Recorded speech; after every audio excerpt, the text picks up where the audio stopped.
So, good morning, everybody. As I said, I'm Gillian Askew. I'm the co-founder of Go for Growth, and I'm your host for today. My colleague Chris will do his introduction in a second. Just a 30-second overview of me. I am a procurement professional by trade, both private and public sector. I am not far off having a 30-year anniversary in procurement, which scares me every time I say it. But I've been in and around the public sector for 10 plus years now. But also I'm a long-standing small business owner, and I also run a social enterprise. And that's relevant really only because I think that has given me the privilege and opportunity to walk a mile in both shoes. I understand the challenges that the public sector faces from a procurement perspective and a financial perspective, and also volume and operationally. But I equally understand the challenges that we small business owners are facing when we are seeking to find and secure work in the public sector. There are 6 million-ish small businesses in the UK.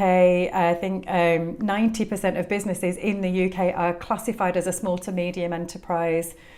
And there is clear links to innovation, flexibility, resilience and responsiveness in the small business market.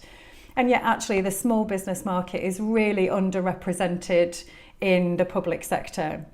And really what Go for Growth is trying to do is to work through helping the small business market to become or to have the skills, the confidence and the know-how to be able to compete in the public sector along with its larger counterparts. Go for Growth as a programme is funded by the public sector as one of the tangible things that public sector organisations can do to honour a commitment and an ambition to be open for business, to be accessible.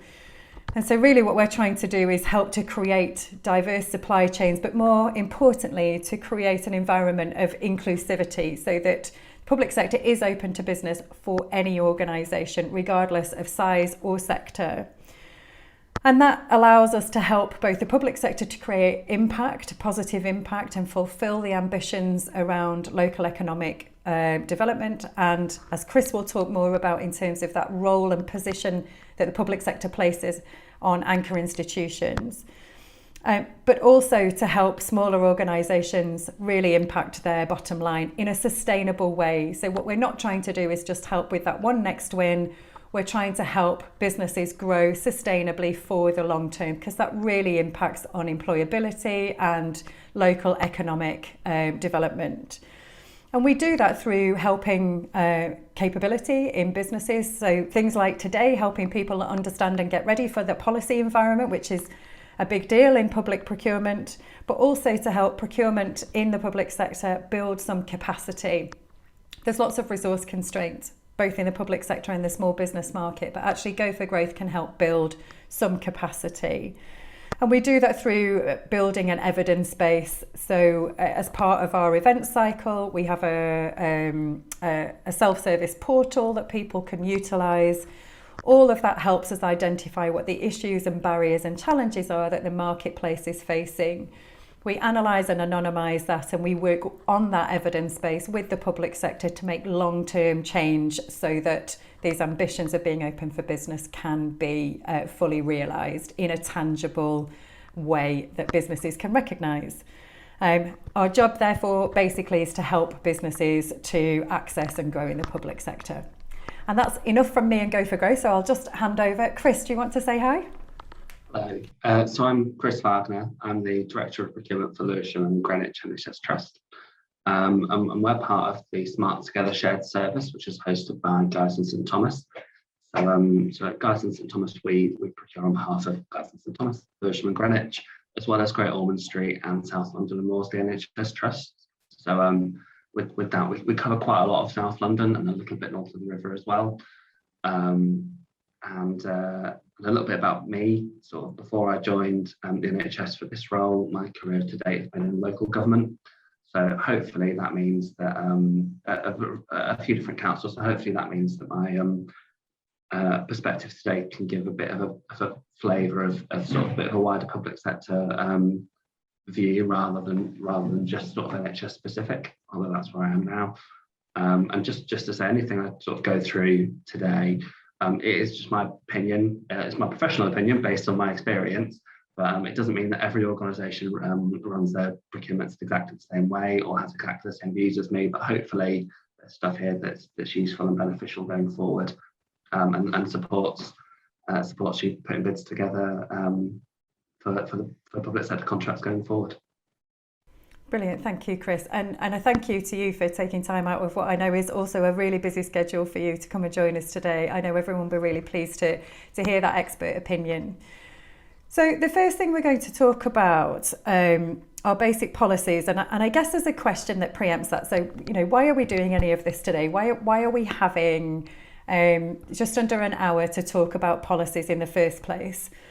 And the answer to that actually is that over 60%, so 62% of the businesses that Go for Growth is working with, and we are working with thousands of organisations at the moment. 62% of those organisations tell us that getting some support around writing good policy would be helpful.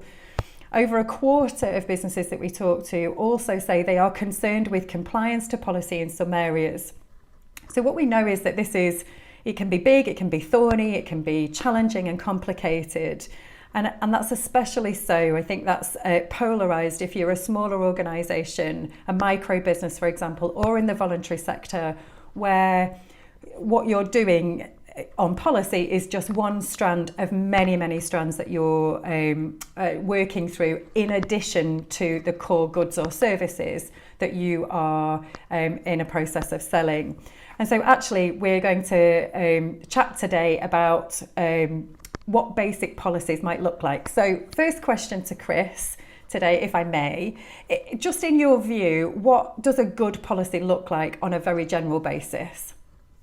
So I think a good policy needs to be proportionate to the organisation who's written it, and it has to be specific to them. So what I mean by that is, if we look at that, the list on the screen at the moment, so health and safety. If you're a micro business or a sole trader, you might not need a written health and safety policy, but you need to be aware of what your obligations are under various health and safety legislation.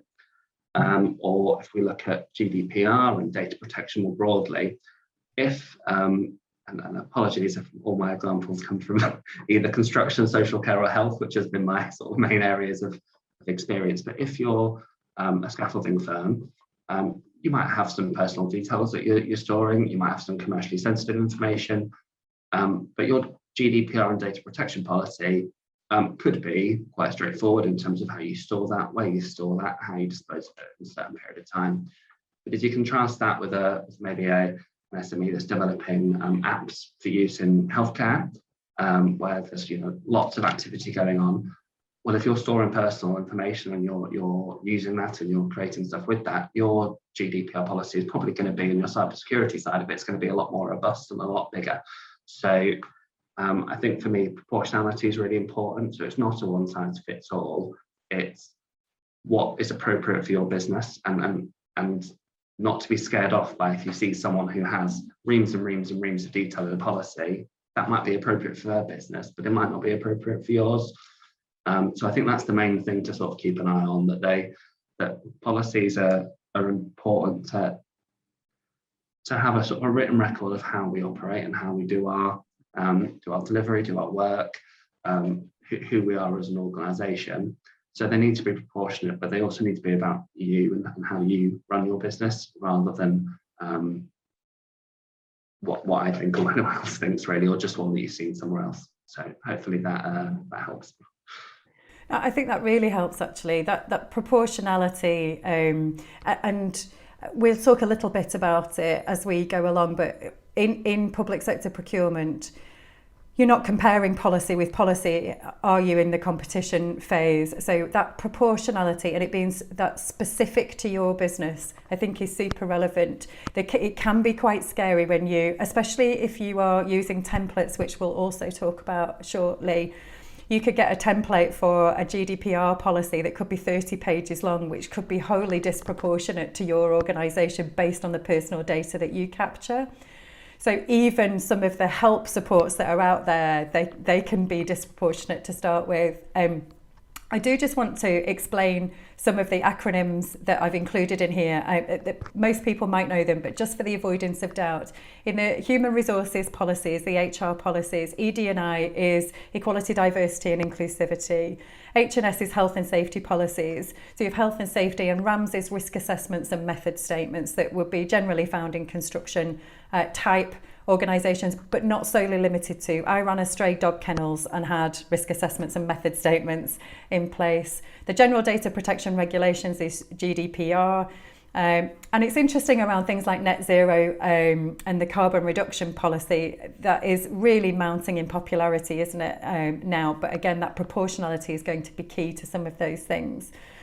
And so what we've said on this slide is that regardless of which business you are, you will probably need to be represented policy-wise in these areas as a minimum. So you will probably need some HR policies, some health and safety policies, some data protection stuff, and some social value or sustainability environmental type of policy. Are there other policies, Chris, that everyone might need, or are there any policies that you think would be relevant to specific sectors, just to give an indication to people who are on the call? Yeah, that's a great question. So one that jumps out to me is around safeguarding. So, working in the NHS or in local government, safeguarding is really important. And what do we mean by safeguarding? It's how do we have procedures in place that protect those who are at risk of harm or abuse. And actually a lot of it, when you get into it, is stuff that we would probably all do anyway, as sort of good citizens and that sort of thing. But if we've got people working in and around the hospital, I'm sat in Lewisham Hospital right now, we'd want to make sure that they're taken into account safeguarding, and that it's safe for them to come and work on our site. So again, it's about proportionality. If you're providing care and support services, I'd expect your safeguarding policy to be very robust and detailed, and your staff will probably all have sort of dedicated safeguarding training. If you've come onto our site to do some mechanical engineering works, maybe to service a commercial boiler or something like that, you're still going to need a safeguarding policy, but it's going to look very different to someone who's providing services on site. So that safeguarding policy might just define what safeguarding is, designate a lead within your organisation, but that could be a manager or a supervisor or a safeguarding champion or something like that. And what staff would have to do if they see something that doesn't look right, or they think someone's at risk of harm. So it could be having a telephone number they have to call, either a local safeguarding team or something like that. And just making sure that people know what their responsibilities are. So that doesn't have to be war and peace, but it's something that's really important, especially in public sector contracts, when a lot of large public sector organisations are delivering services to vulnerable people. That safeguarding is a really key thing to sort of think about, and to think, right, if I saw something that didn't look right, I'd probably contact someone to make sure I was contacting the right people so that they could look into it or otherwise do something about it. We'll probably do that anyway, but maybe it's worth having it written down and making sure that everybody who's delivering, especially when they're on site, knows what they need to do in that situation. And that's how we can safeguard. It's in the name. Safeguard these people who are at risk. So I think that's a really important one, and it sometimes can seem a little bit scary, but hopefully that's helped in terms of proportionality. And one thing I would advise, if you think about drafting a safeguarding policy, is just go onto your local council's website. They'll have a safeguarding page, and they'll have definitions of safeguarding. They'll have all the various numbers of people you might have to call if you see something that concerns you, and that'll be a really good starter for 10 for what you might need to include in the policy. So that's great. So there is a message of, I think, less is more sometimes. That proportionality means don't tie yourself in knots. So on safeguarding, if that isn't your core business, and you're absolutely right, if it is your core business, then you will have an infrastructure that reflects that it's your core business. But if you're going into a school to do, as you say, boiler maintenance, or something that actually you could do that anyway. You could do that in a corporate office, or you might be on a school tomorrow, or you might be in a hospital where there are people with vulnerabilities. It is actually just about capturing the basics, isn't it? So that everybody can be briefed in a way that they can retain that information. That's really good advice. Thank you, Chris. And I think it's good advice also in terms of where you can go for help. So, of course, in the Go for Growth programme, in the self-service portal, there are some tools and tips, and we've got a slide on it about how to build policy. But actually, it's really great advice to go to your local authority. You know, they're working with things like safeguarding policies, but also all manner of policy all of the time. And they are there to support their providers and even potential providers. So it's a good place to go, isn't it? Yeah, great advice. Thank you, Chris. So if we think about the role of the policy, so as you've said, Chris, policy should be a reflection of who you are and how you work. But there's often a misconception, I think, with small businesses around how policies are actually utilised in a competition. I think it's misunderstood sometimes that policies can be scored, and it will be clear in the evaluation criteria if a policy would be scored or not, but 9 times out of 10 that's not the case. They're not going to have a scored weighting. So if it isn't scored in competitions, would you just help us understand a little bit about why the public sector asked to see them in the first place, and what you do with them, and how often you check them, why they're important to you, that kind of thing? I'll start off with the why they're important and why we asked them at all. So they form part of what we call sort of the selection process. So if we break up a procurement into selection and award, so the selection is us seeing, are you safe for us to work with? So if I use the safeguarding example, is it safe for me to let you on our site to deliver services around people that might be vulnerable? Or is it safe for you to hold on to some data because you've got the right data protection policies, and so on and so forth. So selection is all about, is it safe for you to operate? Is it safe for us to enter into a contract with you? And then the award criteria is more about how you're going to deliver that service or those supplies or those works. How are you going to do it? And does that constitute the best offer for us to accept? So the award stuff is what's scored. So that's your quality questions. That'll be how you're going to deliver. That's your pricing element. But the selection, which includes a lot of this policy stuff, is more, is it safe? Is it safe for us to go ahead with you? And when we're looking at that, we're comparing what you sent us to what our requirement is. So we're not comparing you with another organisation, and we're comparing you with what our requirement is to check if it's safe. And it's often a pass-fail type thing. So yeah, so that's why they're important and why we ask them at all. When do we look at them? What do we do with them? So the first time that we'll often ask for them is during the tender process. So during that procurement at the outset, to make sure that you're safe to work with. And then we might not look at them again for a while. We might look at them as part of an extension process or part of an annual review.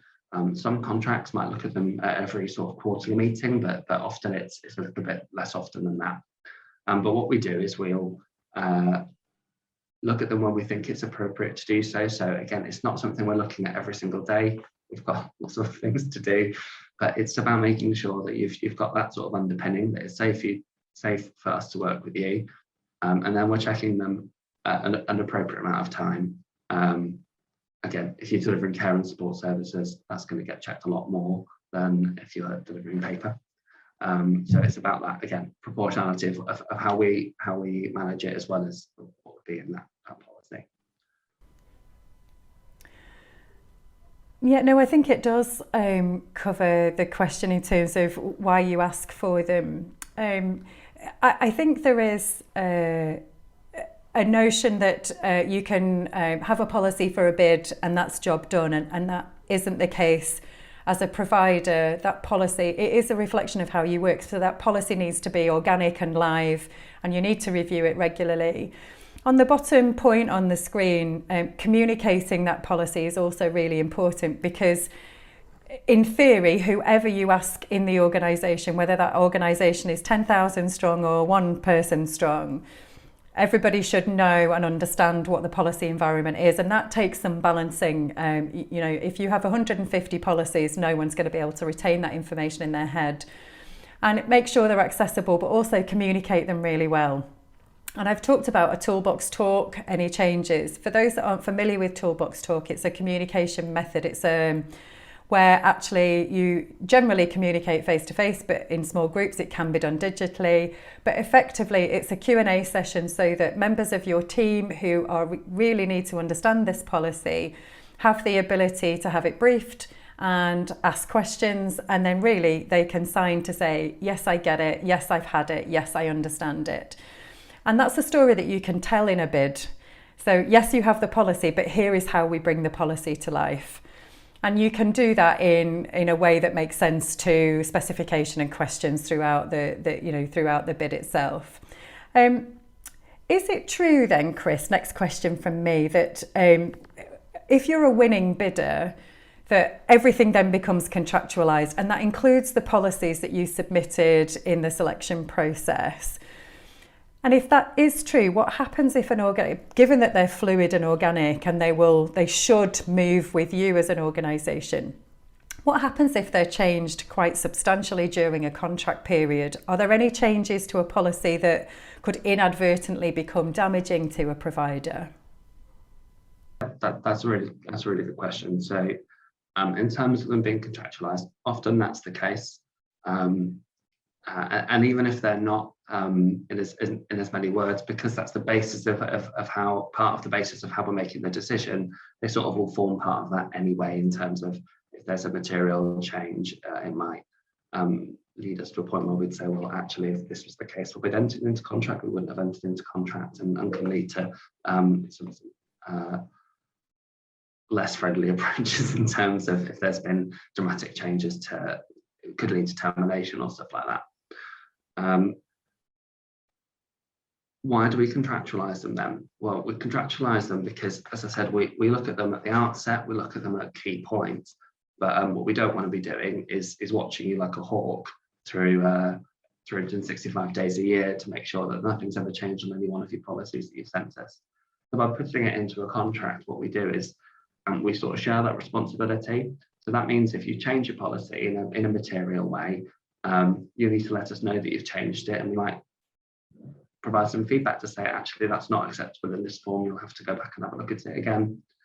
And what do I mean by material change? So that's where we make sort of quite a drastic change. So if you're just tweaking it to say, we normally do our briefing on a Wednesday, and we've decided to do it every other Thursday, it's probably not going to constitute a material change if you're talking about toolbox talks or how often you disseminate that information across the organisation. If, however, in your data protection policy, you talk about how you secure personal data securely, perhaps within the UK, within a server farm or something like that, and then you decide you're going to outsource it, send it somewhere else that maybe doesn't have as robust data protection legislation, that could constitute a material change, and that could cause some big problems, both for us and for yourselves. So just in terms of like that example, what could happen if it all went wrong? Well, if it all went wrong, that's when the Information Commissioner's Office gets involved. There could be fines around data protection breaches, and there also could be sort of elements of default on the contract, because we'd agreed in the contract that data would be stored in a particular way, and then it was changed. So that's sort of, I know that's sort of a worst case scenario of what could happen, but it's some of the risk that's involved with sort of changing things quite dramatically. And one thing I'd ask, or one thing I'd recommend, is if you think you need to change something, maybe because it doesn't reflect what you do, or practice has evolved, or you're looking at making a bit of a change, check with your contract manager. You'll have a lead contact for that contract, so have a conversation with them at your next contract review meeting, or drop them an email and just maybe say, I'm thinking of updating this policy, summarise some of what the changes are, and they'll give you some feedback then. Quite often, contract managers and procurement teams are quite happy to provide some advice or to to respond to queries on that, because we're actually really grateful that you'd contact us and sort of keep us involved and keep us in the loop. So yeah, so essentially it's trying to avoid the situation where you'll submit a fantastic policy and then rip it up 3 days later and do something totally different. So if that seems a bit doom and gloom and a bit scary, I do apologise. That wasn't the intention, but it's sort of to sort of show that balance of risk that's involved in it, and so much of what we're doing in the public sector, when we're dealing with our communities and working with potentially really vulnerable people or children, that it's about how we balance that risk and how we can make sure we're doing things as safely and securely as possible.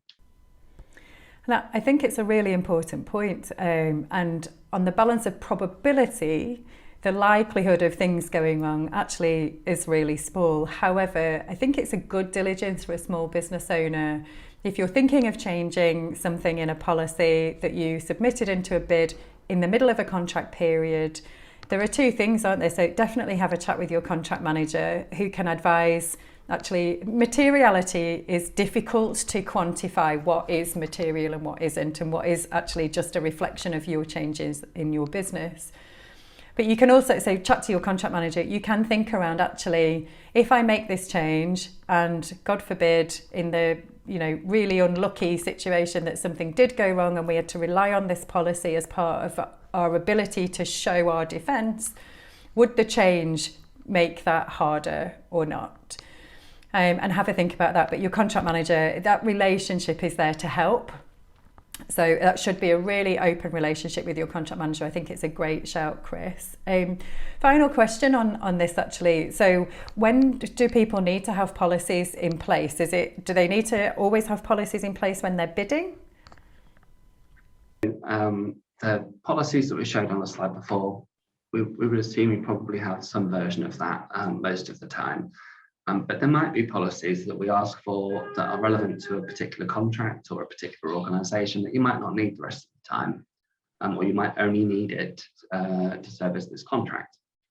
So one thing I'd advise people to do is, if you're not sure, you haven't seen this policy before, or you'd only be writing it to this, ask the buying organisation for a copy of their policy.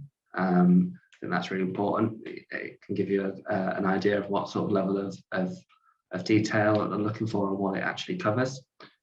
And also you can ask the question to see if you can sort of self-certify to say, I'll have a policy in place if I need one after the tender before the contract starts, and see if that's acceptable. Most of the time that's fine. What we'll do is we'll make sure we get it at some point in that evaluation process, but it means you don't have to do it at the same time as writing all of your quality answers and pulling your pricing together in what can sometimes be quite a tight turnaround. So it doesn't mean you can just put it off forever, but sometimes that's a really appropriate way around of doing it, of sort of maybe seeing if you get through the first round, if it's a multi-stage procurement, and then drafting it at that stage. So yeah, you don't always need it up front. Some of them we hope you'd have anyway, especially around sort of health and safety and some of the sort of more generic sort of HR policies and data protection. But we do acknowledge that sometimes we'll ask for something that's a little bit out of left field, or just in relation to a particular contract or a particular need. But yeah, I'd recommend talking to the buying organisation. So every electronic tender portal I've used has got some sort of clarification process. So that's normally a really secure way of making sure the message goes to the right person. So what will happen is that'll often come into the procurement team, and then they'll make sure that the right person within the organisation answers that question. And those clarifications are really important because there's always a record of them. So they're good from our point of view in the sense that they're auditable, but from your side, it means that they're always getting looked at. They'll notify anybody that's sort of attached to that project. So if I'm on holiday or off sick, it doesn't just sit in my inbox. Someone else will deal with it. So yeah, that's hopefully it's more holidays than getting sick. But yeah, and often clarification questions can be a scary phenomena for small businesses. You feel like you probably shouldn't be asking, you should know the answer to that question. I can't say enough, both as a small business and a procurer, use them. They are there to be used. There is no such thing. The only silly question is the one you wanted to ask but you didn't. Everything else is absolutely on the table. You can bet your life that there are other businesses who are struggling with exactly the same thing. And of course, in clarification questions, it's rare that the answer wouldn't be public. If you ask a question, the answer will go to all bidders, which is really useful. To try and... Go on, sorry, Chris. Clarification point.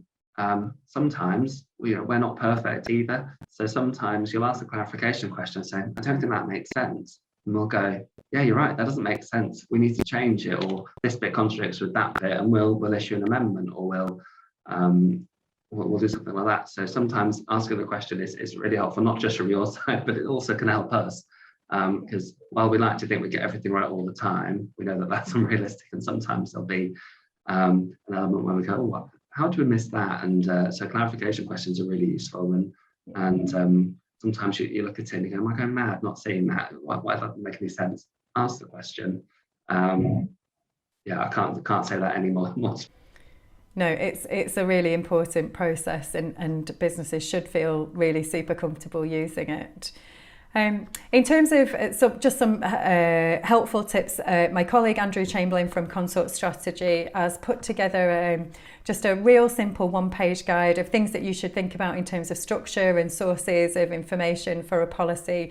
And there's also a 20-minute video tutorial by Andrew in terms of how to actually pull a policy together. So we're not going to watch the video today, but it will be included in the slide deck, and it's also in the Go for Growth programme if anybody should want it.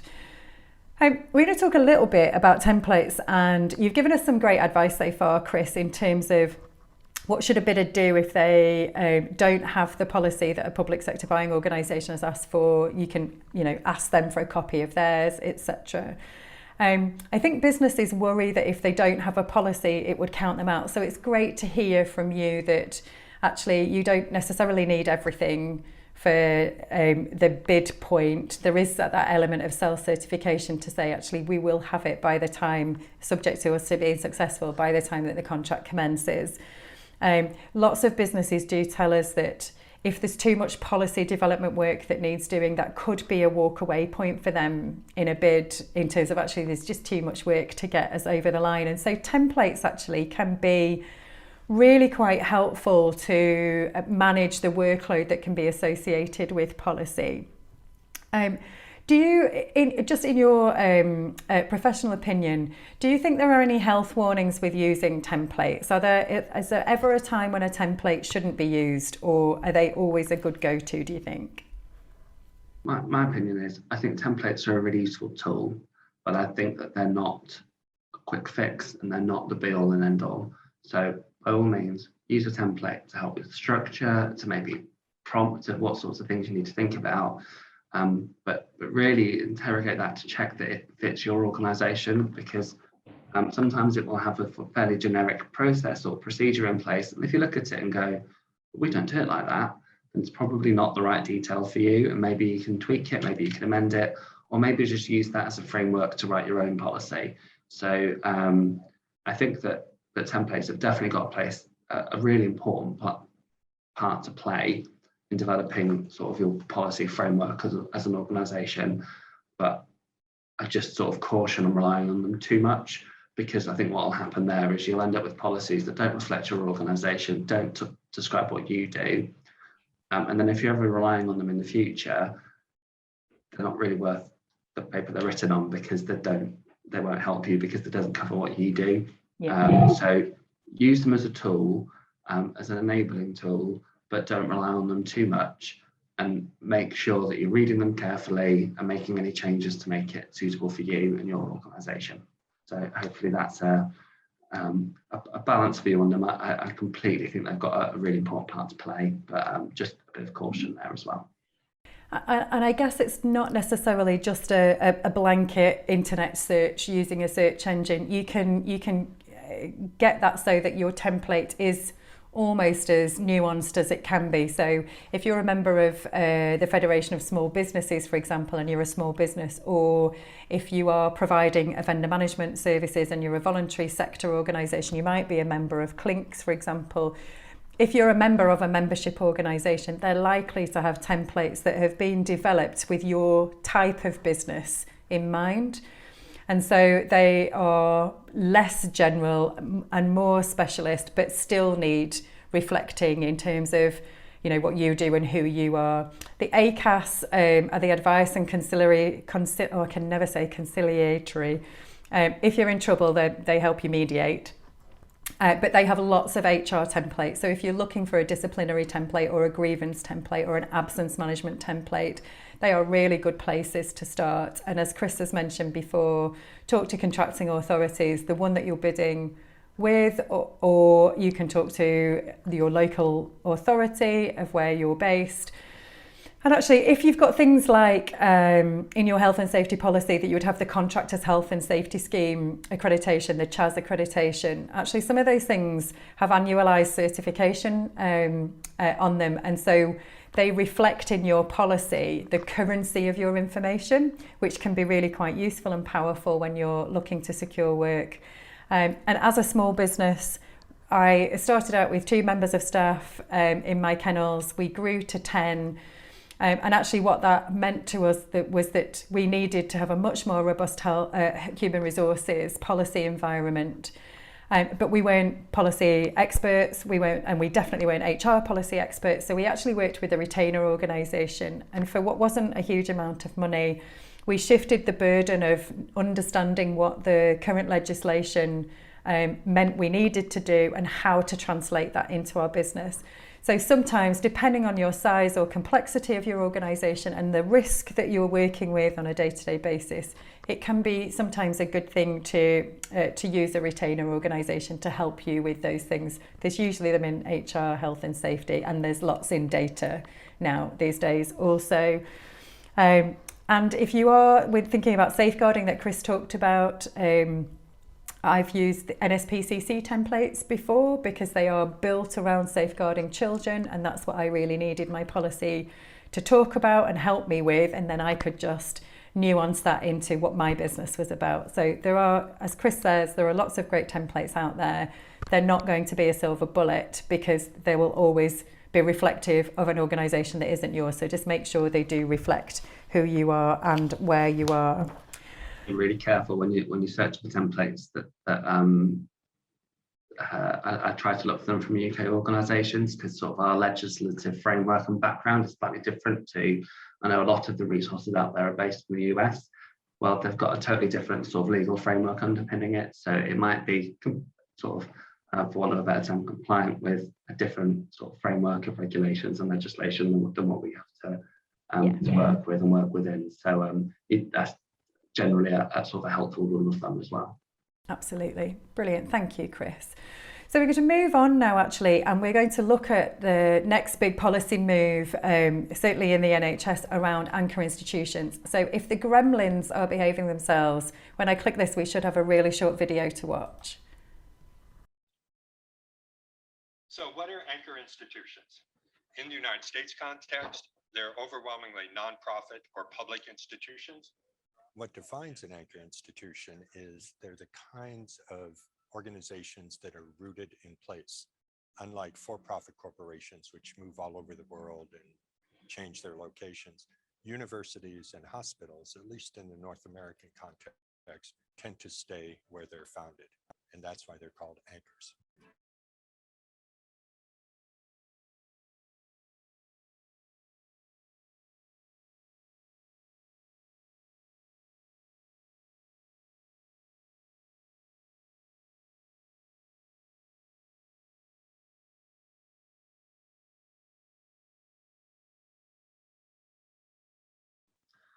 The sounds come off, Jill.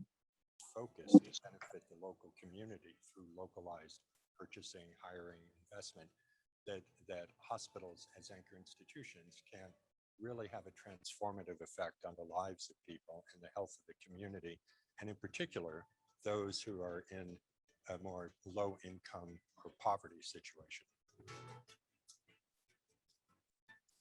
So at Johns Hopkins, which is a very big health system in Baltimore, they created something called Hopkins Local, build, hire, buy locally. They've made a commitment to increase the number of city residents employed at Johns Hopkins. So far, they've hired 304 new people from specific zip codes. You need to say these are the neighborhoods we're going to hire from. They use certain strategies. They identified positions in their workforce that were particularly available to people who may not have graduated from high school. So my question back to you would be, what is going on in the UK that might provide the kind of incentive for directors of hospitals to start to move in a more demonstrably community benefiting direction? So Chris, really, would you just give us an overview, having watched that video, a really brief overview about what makes the NHS an anchor institution? What's it all about? Cool. So in terms of anchor institutions, the way I sort of think about it is they're large, generally public sector organisations. They often have some form of sort of public good in their sort of in their goals or objectives, but they can also have a massive impact on our communities just through how they go about their business. So, for instance, Lewisham and Greenwich Trust, our primary goals are around sort of delivering care to patients and serving our communities, but we can have a massive impact on our community with how we engage with them and how we work with them, which is sort of separate to the core goal and mission. It's how we can leverage that opportunity to support our communities in a better way, in a more complete way. That's brilliant. Thank you, Chris. And in terms of the anchor strategy, some of the benefits that the marketplace would see and why it's important for us to talk about it today, and especially around the NHS in your area, what does it mean from an anchor strategy perspective that geographical areas will start to work together more? Is that what the marketplace can expect to see and feel? So in terms of what it means, I think from a procurement perspective, it means we need to think more about how we buy and how we can engage with our local economy and that sort of thing. In terms of your question around sort of collaboration, or whether that's only going to be a geographical, that's quite a difficult one. I don't think it will be solely geographical. I think, like with a lot of things in life, there's not a one size sort of fits all response. There could be some instances where we look to collaborate based on sector or type of requirement, and there'll be the other areas where we look at doing it geographically. I think what we've got to be quite careful of is sometimes when you collaborate, it can drive up the size of contracts, which can be a good thing, but it can sometimes therefore exclude smaller bidders and or make it a bit more challenging or a bit more complicated to bid for, which sort of goes against some of the goals of the anchor strategy. So I'll take us as an example. So we operate in a collaborative shared service across 4 NHS trusts. So sometimes that means we'll procure things together as a 4 or 2, 3, or 4 of us, where we need to leverage that demand to get sort of the best value we can. But there'll be some things that we need to buy that actually are quite location specific, or maybe they're specific to a single organisation because we're all subtly different from each other.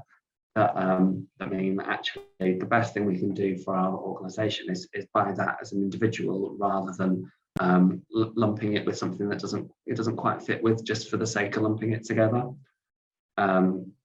And then there'll be some things where we might feel actually from a geographical perspective, maybe it's beneficial for us to work with the council or with Lewisham College or another sort of anchor institution or like more local to our sort of geography here.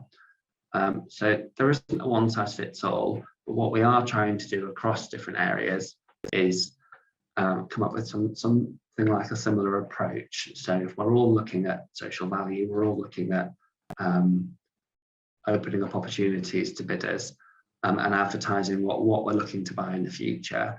That will help us find opportunities to collaborate together in the future, but also try to make that sort of bidding experience a little bit more seamless for organisations. So maybe they're not having to check 50 different portals, they're checking 2 or 3. For instance, we use the Health Family Force tender portal, so that's all 4 of our trusts, but it's run by the Department of Health, so loads of NHS bodies use it, which is similar to, I know in Yorkshire they use your tender, which covers most of the councils within Yorkshire. So again, we're cutting down on some of those barriers to accessing opportunities. So yeah, not a one size fits all in terms of geography. I think it'll be very much what the best way to deliver that requirement is. Sometimes that's geographically based, and sometimes that'll be more sector based. Brilliant. And I think, I believe I saw Anchor Strategy in action last Thursday. So you and I were at the Lewisham Deal Partnership Meet the Buyer event, where what you weren't saying was we're going to procure the same things at the same time, but what you were saying as a collective geographically was actually our ambitions are the same. So we're all committed to working with smaller organisations to being accessible to everybody regardless of size, scale, sector, etc. And that I think, I guess, is part of an anchor strategy coming to life, so that businesses can come and meet the buyer, but from all of the anchor institutions in a particular area, which is great for a small business who then doesn't have to have 4 conversations. They can have 4 conversations, but in that one session, as opposed to trying to do that 4 times separately, which is great. Go on, sorry, Chris. The Lewisham deal was a really good example of an opportunity. So we had the council there, they did a lot of the organising of it, the trust, we had a couple of housing associations, we were hosted by Goldsmith University, and Lewisham College were there. And actually, when you look around the room, that was most of the big sort of public sector buyers in the borough of Lewisham were all there in one place, sort of giving a very similar message and listening to some of our local suppliers around some of the challenges that they face, or some of the barriers they come across, and really gave us food for thought of how we can do things a little bit better or break down some of those barriers. And I found it personally really rewarding, and I think we're early in this journey of anchor strategy, and I think it's only going to go on to be bigger and better from here. Yeah. No, for me as a small business, it was great actually to hear the consistency in messaging from each of those organisations. One last question from me that around policy and anchor strategy. So some providers that we talk to will probably only ever access the NHS or wider public sector via supply chain. So working actually not directly for you as a contracting authority, but working for a principal contractor. Are you doing things to make sure that where the policy ask is the same, that those values and ambitions are reflected through those principal contractors? Yeah, is the short answer, but the slightly longer answer is that's a really key part of how we're going to deliver against our sort of, not only just our anchor strategy, but our generally more green or sustainable strategies across the trusts. Because we know that sometimes the right solution from a contracting point of view is to work with a principal contractor or with a smaller number of organisations. But that doesn't mean that the work stops there, and it doesn't mean that we can't pass on some of that benefit and make sure we're engaging with our local supply chain within that. So I think that the really key thing for us is about how we communicate that with our market, particularly with the principal contractors, to make sure that we are setting this as a requirement, as a ambition, and showing them what good looks like. So I know at Lewisham and Greenwich and Guys and St Thomas, we've got a lot of work planned over the next 6 months with a couple of quite large construction projects coming up around how we can work with these contractors to really embed this approach throughout the supply chain, both from a local economy point of view, but also from a sustainability and a carbon perspective as well. So yeah, it's really key to how we deliver this, and it's again, it falls into that not one size fits all, but how we can maximise delivery across sort of a wide portfolio of delivery models. Yeah. No, that's great. I think it's brilliant for businesses to hear that however they access the NHS or wider public sector, that those ambitions of being open for business, inclusive, sustainable, all of those things, they exist regardless. And so we are nearing the end actually now. So just to say, our next event is on the 30th of November, where we'll be talking about partnerships, consortia and collaboration. So there will always be opportunities that might be bigger than one organisation either feels comfortable in going for on their own or actually needs to work with somebody else to go with. And that can often be a really scary and challenging thing to think about.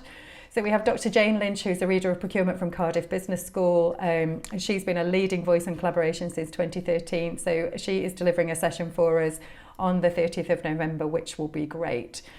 And I'm just going to leave our contact details on the screen. I don't know, have we had any Q&A or chat that we need to go through? Not yet. We've just had a very nice message from Edwina at the beginning saying she was looking forward to it. Oh, great stuff. Well, if there are any questions in slower time, our contact details are on the screen.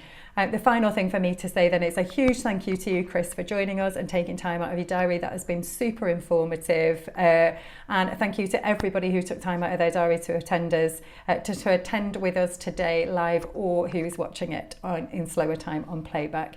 Thank you, everybody. Have a really great day.